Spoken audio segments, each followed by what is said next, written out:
welcome to The Explainer. You know, there's one kind of problem in a high-stakes business interview that really makes people sweat, and that's the mergers and acquisitions case, or the M&A case. We're going to give you the exact toolkit you need to tackle a really complex, senior-level problem, and we'll use a classic scenario to guide us.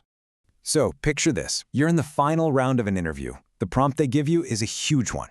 The CEO of your client, a major corporation, is thinking about a multi-billion-dollar acquisition of one of their biggest competitors.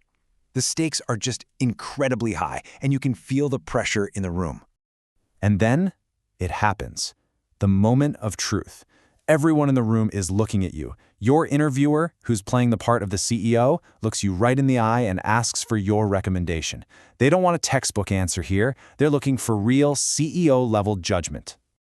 And you've got maybe 30 minutes to do it all. Figure out what's going on, structure a really complex analysis, and then deliver a confident, data-backed recommendation. I know, it sounds daunting, but trust me, with the right framework, it's totally achievable. So here's our game plan.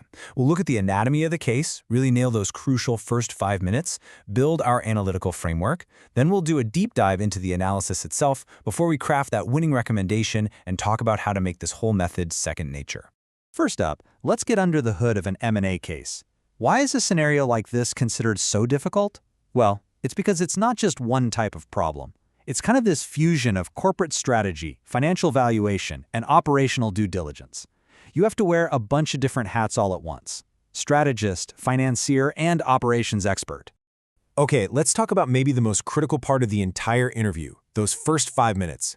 This is where you really take control, show them what you've got, and set the direction for the whole conversation. If you get this part right, you're already halfway to the finish line. These are your first 4 moves, and they are absolutely non-negotiable. First, you summarize the prompt that shows you were actually listening. Second, you verify the core objective so you know you're solving the right problem. Third, you ask some broad clarifying questions. And fourth, you clearly state your structure. Doing this sequence right away tells the interviewer that you're a calm, structured, logical thinker. And you've got to remember this key insight. This isn't some exam where you just sit there silently trying to find the one right answer. No, it's more of a collaborative problem-solving session. Your goal is to use smart, open-ended questions to turn a really stressful interview into an engaging, professional conversation. Now for Section 3, building your framework. That structure you laid out in the first 5 minutes, that becomes the intellectual scaffolding for your entire analysis. This is where we build the core logic that's going to support your final recommendation. Okay, before we go any farther, you have to get this core consulting principle locked in your brain. MICE. It stands for Mutually Exclusive, Collectively Exhaustive. What does that mean in plain English? It just means your analytical buckets don't overlap and that together they cover all the important stuff. No gaps in your logic. It's clean. So, where do we find a perfect MICE structure when we're under pressure? Well, the good news is you don't have to reinvent the wheel. We can rely on a trusted, battle-tested resource like the IVK system, which is a super widely used guide for consulting prep. It gives us the perfect pre-built buckets for an M&A case. And here it is. This is the blueprint. 4 core parts. First, the strategic objectives. That's the why. Second, the price. What's this company worth, and can we even afford it? Third, due diligence. What are we really buying here? And fourth, potential exit strategies. In our deep dive, we're going to focus on how those objectives shape your analysis and how a really solid due diligence will naturally lead you to a price you can defend. Okay, now for the heart of the analysis. We've got our framework, and it's time to use it to dig deeper and ask the kinds of tough, insightful questions that a senior consultant would ask. We always start with the first bucket, deal objectives. This is absolutely critical. Before you crunch a single number, you have to understand the fundamental strategic reason for this move.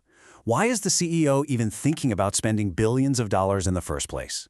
The IVK system gives us this fantastic checklist of potential reasons. Is the goal to get into a new market, to diversify their business, maybe to block a competitor from making a move? Or is it about creating synergies? You know, that idea that 1 + 1 = 3, where the combined company is way more valuable than the 2 separate parts. Your job is to poke and prod and figure out which of these is the real driver. And here's a pro tip. Ask the interviewer to help you prioritize them.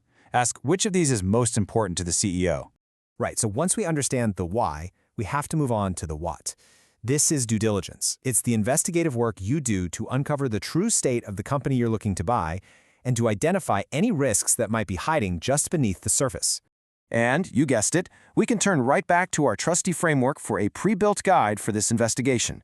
You should think of this section as your detective's checklist for figuring out how healthy the target business really is. And this is where you really have to dig deep. Don't just ask, what are the margins?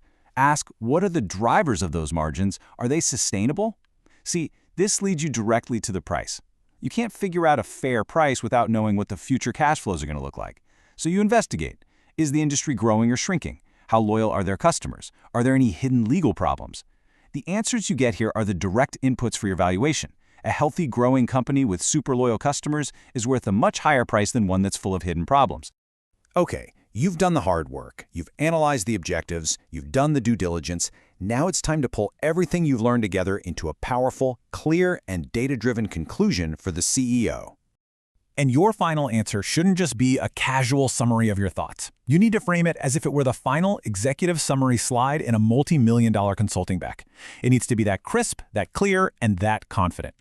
And this is what that final recommendation looks like. You start with a firm go or no-go. Then you support it with your top 3 data-driven reasons.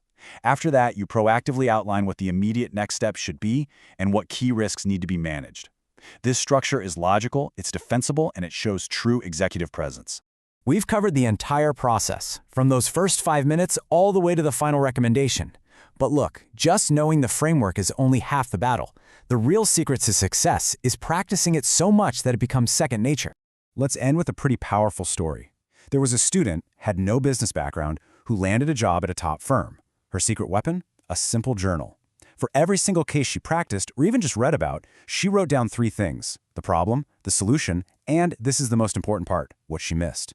This process, this deliberate practice, is what separates the good candidates from the great ones. So we'll leave you with this final thought.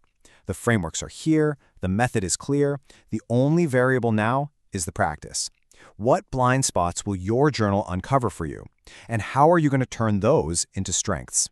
Answering that question, that's the real key to cracking the M&A case.